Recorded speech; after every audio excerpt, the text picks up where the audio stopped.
ભલે અમે અપંગ છીએ પણ કોઈનાથી કમ નથી. આવી હિંમત દાખવનાર 3 અમદાવાદીઓ ચર્ચાનું કેન્દ્ર બન્યા છે. તેઓ વિકલાંગ હોવા છતાં વિદેશની સફર ખેડશે અને એ પણ ગાડી લઈને. આ ત્રણેય લોકો અમદાવાદથી લંડન જશે. 16,000 કિલોમીટરની યાત્રા તેઓ મજબૂત મનોબળ સાથે પૂર્ણ કરશે.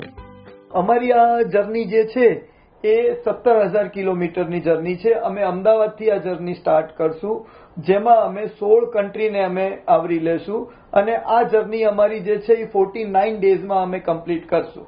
અમારી આ જર્નીનો એક સંદેશ છે, જર્ની ફોર ઇન્ડિપેન્ડન્સી અને રોડ સેફટી અને સુગમ્ય ભારત અભિયાન.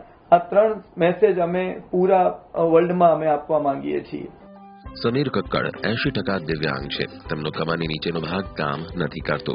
સમીર એકલા હાથે જ 18 દેશ અને 16,000 કિલોમીટરની યાત્રા કાર વડે પૂરી કરવાના છે. તેઓ 49 દિવસ સુધી કાર ડ્રાઈવ કરશે. આ માટે તેમણે વિશેષ કારને મોડિફાય કરી છે.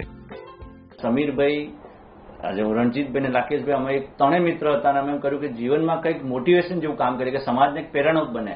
અને સરકારની જે યોજના છે સુગમ્ય ભારત અભિયાન, એ સિવાય પણ હજારો લાખો આખા વર્લ્ડના જે વિકલાંગો છે એને એક મેસેજ પહોંચે કે માણસ વિકલાંગ નથી, એના મનથી તન મનથી જો વિકલાંગ વિચારે, એના માનસિકતામાં વિકલાંગતા હોય તો વિકલાંગ હોય છે. એટલા માટે અમે આ નક્કી કર્યું. સમીરભાઈનો સાથ આપશે તેમના 2 મિત્રો રણજીત ગોહિલ અને લોકેશ મહેતારિયા. રણજીત અને લોકેશ પણ 50% વિકલાંગ છે.